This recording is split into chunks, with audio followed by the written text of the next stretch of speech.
5 reasons why I am no longer a Muslim. Now, I know that Muslims will explain these verses away. For them, they have a justification and they see things a different way. So if after what I have to say, you genuinely still believe what you believe in, that's fine by me. These are just the reasons why I left Islam. One of the first reasons I ever questioned Islam is when somebody brought up the verse to me where it said that you can beat your wife. Now, me as a Muslim, I could have never believed that, because in my head, Islam was perfect, peaceful, loving, amazing. So in my opinion, in my worldview, this could have never been a thing, you know? So finally, when I was brought up the verse, it was very clear that you are allowed to beat your wife. It's allowed.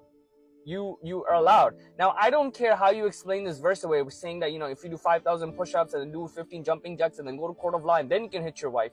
It doesn't matter, because at the end of the day, it says you can hit your wife. And so that was one of the first things that, you know, raised my red flags for Islam. Second thing I found really interesting was that Muhammad was not a peacemaker. He was actually a warlord, which was completely different from the narrative that I used to believe in. My narrative that growing up was that Muhammad is a peaceful man. Islam is a religion of peace because Islam means peace. Therefore, it's a religion of peace. But then if you read the Quran, if you read the surah, if you read Surah 929, if you read Surah 7, 8, 9, there's so many verses where Muhammad gives clear, cutthroat instructions to go kill the disbelievers, to fight in the name of Allah and His cause, and if people are not listening to you, and to pay the jizya. Now, the best argument that Muslims come up with is that it was self-defense. But it doesn't work that way, because self-defense is when somebody attacks you for no reason and you defend yourself. But when you go and attack someone, and they fight back, and then you go, aha, they just fought me, so I can hit them back and I can kill them. That's not self-defense. Remember, Islam wasn't a religion before Muhammad came into the picture. It wasn't. Like, whatever you want to say, historically, Islam wasn't a religion before Muhammad came into the picture. Then Muhammad came in, started telling people, hey, start believing in Islam. I'm giving you a choice. Believe in Islam. You know, whoever agreed, agreed. And whoever didn't agree, they were like, no. But he's like, no, believe in Islam. Or if you don't want to believe in Islam, you have a choice. You can pay the jizya or my army will kill you. And so they're like, no, again, I want to live my life. I don't want to follow Islam. I don't care what you want me to do. I don't want to follow Islam. Okay, you don't want to follow Islam? Murder them. Kill the infidels. Kill the unbelievers. Anybody who doesn't believe in Allah, kill them. And so Muhammad was a warlord and not a peaceful one. Much different from what Jesus was teaching. Jesus said, love your enemies. Do not fight them. Do not persecute them. But Muhammad was giving like orders with his army, killing non-believers left and right. Quran is not perfectly preserved. Now, growing up, and even the Muslims watching to this day, even people in my comment section will try to defend this, saying that Quran has been perfectly preserved from the beginning of time, untouched, nothing has ever happened to it, there's only one Quran, etc., etc. Again, when you look deep into it, you start realizing, hold on a second. It's first of all, it's not perfectly been preserved. First of all, Muhammad never wrote the Quran. His believers, his companions did. And then as time went on, there was different Qurans. And then Uthman actually burned multiple Qurans, and he compiled his version of the Quran, and he kept one of them.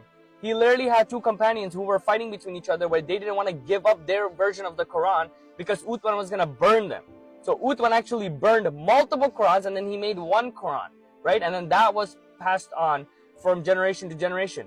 Now, even now, the Quran that you believe in is the standardized Quran. So that's why it's very similar from everybody. But there's still multiple different versions of the Quran. There's the harsh version. There's the wash version. There's almost, I think, 7 different versions of the Quran.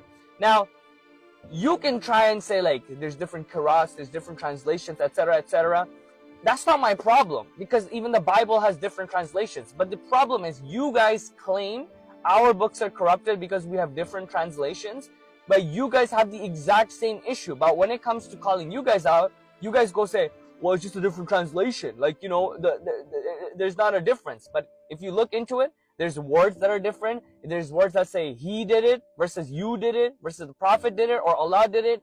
There's different words, different sentences that created in the error that's in the language. Now, if you want to argue that contextually everything is all the same, then you can't say the Bible is corrupt and you have an issue with the Bible, because Bible, that's all it is. That's an account of every different person who wrote it down, and they wrote it from their own lenses. So contextually everything is the same. Somebody might have given different details, but contextually it's all the same.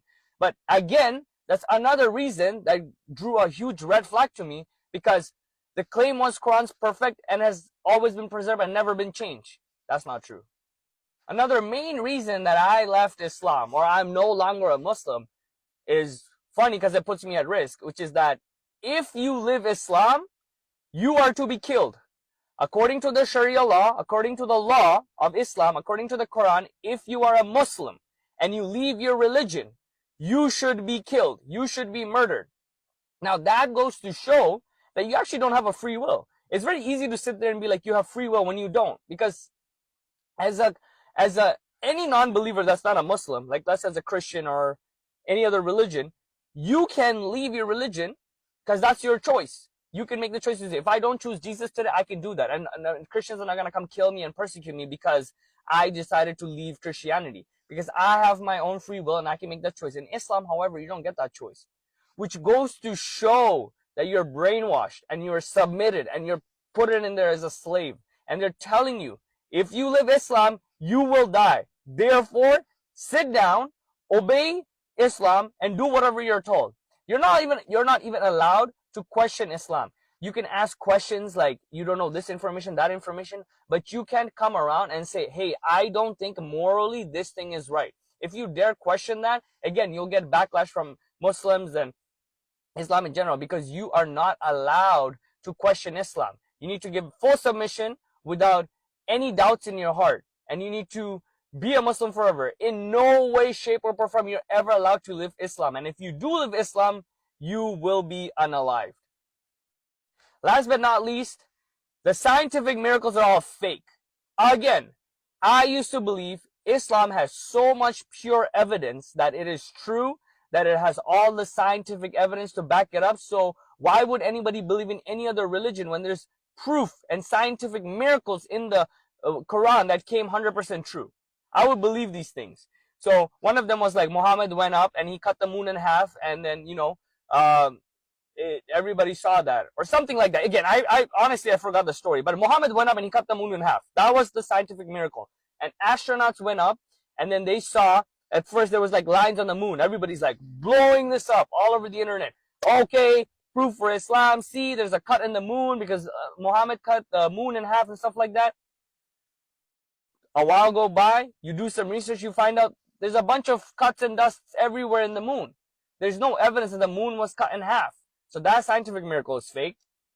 There's another verse somewhere in the Quran, and I'm gonna put it up here, so don't worry about it. But it says something along the lines of like your kids come from the man's bones or the man's brain, something like that, which is not how a baby comes. Like baby comes from the sperm and the egg meaning, right? But there's a scientific error where they say like your sperm comes from the bone or something, or like, the man's brain provides, and that's how the baby like is consummated and stuff like that.